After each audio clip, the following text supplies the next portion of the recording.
통변의 은사자의 징조가 있습니다. 하나님의 다스림으로 인해 멈출 수 없는 입술이 되는 것입니다. 목사님, 하루 종일 방언이 그치지가 않습니다. 방언 말하기를 일상으로 만들라 하셔서 훈련 중이었습니다. 자나깨나 흥얼흥얼 중인데 무슨 뜻인지는 모르겠으나 일단 읊조리듯 작은 소리, 때로는 아무 소리도 없지만 혀는 계속 움직이고 있습니다. 남편이 저보고 인격이 먼저 바뀌지도 않았는데 무슨 은사냐, 사람이 먼저 되라고 합니다. 주눅이 들고 자존감이 떨어져 멈춰보려고 하는데 제 마음이 너무 행복하고 이렇게 방언을 읊조릴 때 몸에서는 뜨거운 바람이 나는 것 같습니다. 갱년기인지 의심도 하다가 마침 또 의심하는 순간에는 그 뜨거운 바람이 사라져 버립니다. 저에게 지금 무슨 일이 일어나는 것인가요? 이렇게 여쭈었습니다. 당신은 하나님이 다스리고 있는 통변의 은사자의 초입에 다가가고 있습니다. 은사자들은 축복을 받았습니다. 특히 통변의 은사자들은 하나님의 비밀의 사역에 그 뜻을 전달받기에 참으로 큰 축복을 받은 것입니다. 그런데 이 큰 축복에는 우리가 구별되어야 할 여러 가지 조건들이 많습니다. 그만큼 크고 예민한 은사이기 때문입니다. 이렇게 귀한 은사를 받은 방언 은사자들을 사단이 건드리는 무기가 있습니다. 다름이 아닌 당신의 약점을 건드리는 무기입니다. 미친 거 아니야? 너 같은 것이 무슨 하나님의 비밀을 듣는다고. 너 행동이나 언행을 들으면 지나가는 소도 웃겠다. 언어, 인격, 수양이나 먼저 해라. 이렇게 자존감을 떨어뜨립니다. 나의 가장 약한 약점이거든요. 가장 가까이에 있는 가족이 그렇게 합니다. 왜 그렇습니까? 당신의 일거수일투족을 다 아니까 그렇습니다. 그렇다면 인격이 된 다음에 하나님이 은사를 주시면 될 텐데 왜 인격도 안 됐는데 은사를 주십니까?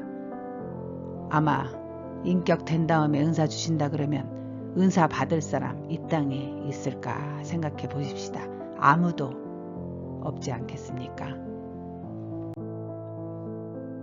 갑자기 방언에 대한 사모함으로 자나깨나 일을 할 때나 기도할 때나 아이들을 양육할 때나 흥얼거리던 방언의 일상이 그 주위의 말 한마디 때문에 딱 멈추어 버립니다. 당연합니다. 은사는, 특히 방언 은사는 스치는 바람에도 움찔할 정도로 영은 참으로 예민하거든요. 당신의 영이 기분이 나쁘니 성령께서 당신의 영을 다스리는 일을 멈추지 않겠습니까? 당신의 자유의지와 함께 일을 하시는 성령이시기 때문입니다. 하나님의 신은 내 말을 하게 하지 않고 하나님의 말을 하게 합니다. 이걸 명심해야 합니다. 당신이 성령의 신, 성령의 영에 감동되었다면 당신이 하는 말은 당신의 말이 아닙니다. 하나님이 말을 하게 하시는 것입니다. 이것이 하나님의 다스림, 하나님의 다스림입니다. 그러므로 하나님의 다스림을 받는 자는 하나님의 말을 하게 되어 있으며 이들을 성령의 은사자라고 합니다. 방언 은사자, 통변 은사자, 예언 은사자 등의 언어의 은사자들입니다. 이들은 하나님의 다스림을 언어로 받고 있습니다. 그렇다면 인격이 아직 갖추어지지 않은 사울 왕에 대해서 한번 살펴봅시다. 사무엘상 19장입니다. 사울 왕은 악령에 사로잡혀 사위 다윗을 잡으려는데 온 인생을 허비합니다. 3상 19장 내용을 보면 다윗을 잡기 위해 군사들을 3차례나 보냅니다. 그러나 보낼 때마다 다윗은 잡아오지 못하고 그들에게 하나님이 신이 임하여 번번이 그들이 예언을 하는 것입니다. 급기야 4번째 사울이 직접 다윗을 잡으러 나갑니다. 어떤 일이 일어난 줄 아십니까? 사무엘상 19장 23절에서 24절 제가 잠시 읽겠습니다. 사울이 라마 야옷으로 가니라. 하나님의 신이 그에게도 임하시니 그가 라마 야옷에 이르기까지 거기에 갈 때까지 행하며 예언을 하였다. 그가 또 그 옷을 벗고 사무엘 앞에서 예언을 하며 종야에 벌거벗은 몸으로 누웠더라. 그러므로 속담에 이르기를 사울도 선지자 중에 있느냐 하니라. 어떻습니까? 사울은 지금 비정상적인 사람입니다. 미성숙한 사람입니다. 다윗에 대한 두려움과 질투심으로 자기 왕위를 지키기 위해 사위를 죽이려는 비정상적인 인격의 소유자라는 것입니다. 이런 자에게 하나님의 신이 임한 것입니다. 잠시 임한 것입니다. 라마 야옷이라는 곳까지 걸어가는 동안 종일 중얼중얼거리며 하나님의 신이 임하여 하나님의 뜻을 말하고 걸어간 것입니다. 그의 입을 하나님이 다스린 것입니다. 그의 인격과는 상관이 없이 하나님의 뜻에 의해서 하나님이 다스린 것입니다.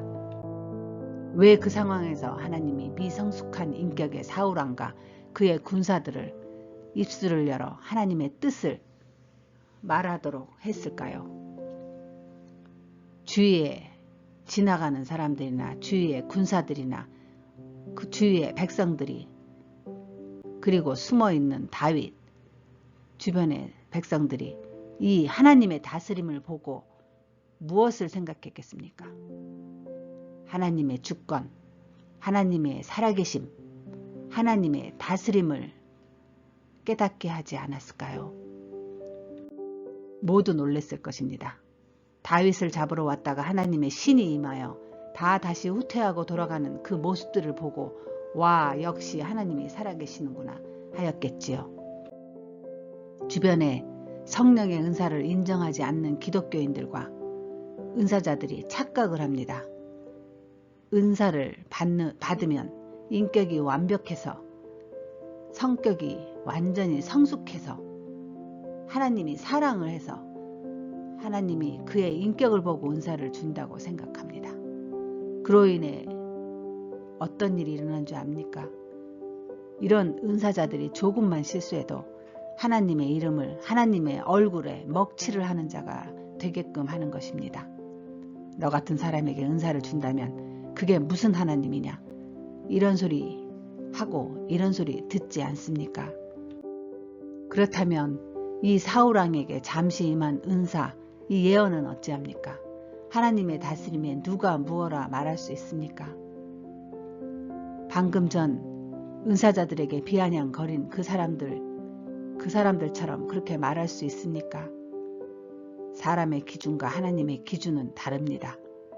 사람의 다스림과 하나님의 다스림의 기준이 다르다는 것입니다. 보십시다. 지금 하나님이 당신의 입술을 다스리고 있습니다. 하나님의 신 성령께서 당신의 미성숙한 인격과 상관이 없이 하나님의 다스림이 시작되었던 것입니다. 이때 2가지 역사가 있겠지요. 첫째는 당신 주위의 백성들에 대한 역사가 있을 것입니다. 당신의 미성숙한 인격에도 성령의 은사가 임하는 그 임하는 모습을 보고 주위 사람들에게 하나님의 다스림을 나타내는 것입니다. 하나님의 하나님됨을 깨닫게 하는 것입니다. 두 번째는 당신 자신입니다. 무엇보다도 당신 자신은 당신의 미성숙함을 압니다. 그럼에도 하나님께서 당신을 은사자로 부르심에 후회함이 없다는 것을 당신 자신에게 나타내시고 있는 것입니다. 이것이 당신을 은혜 안에 머무르게 할 것입니다. 하나님은 방언 은사를 주시는 그 시간부터 당신에 대한 은사를 주신 것에 대해 후회하심이 절대 없으십니다. 어떻게 해서든 성령과 함께 훈련과 연단의 과정을 통해 당신을 통변 은사자로 일으키시려 하십니다. 지금 당신의 입술을 다스리는 분은 성령 하나님이십니다. 그 다스림에 감격하고 그 다스림에 믿음으로 아멘 하십시오. 주위에 누가 당신의 자존감을 떨어뜨려도 주눅이 들게 해도 물러서거나 좌절하지 마십시오. 통변 은사자로서의 초입에 들어가고 있는 증거임을 믿고 좀 더 성숙해질 수 있도록 당신 자신의 인격을 성령과 함께 훈련을 시키십시오. 주위에 손가락질 당하지 않도록 품격 있는 은사자가 되도록 더 노력하십시오. 잠잠히 때가 될 때까지 주 앞에만 서 계십시오. 사람에게 나가서 서 있지 마십시오. 가장 예민하고 오랜 훈련을 통해 은사의 성숙함이 요구되는 은사가 통변의 은사입니다. 사람 앞에는 나서지도 나타내지도 자랑하지도 말아야 하는 은사입니다. 오직 주님 앞에 온전히 서 있어야 하는 은사임을 명심하십시오. 꼭 명심하셔야 합니다.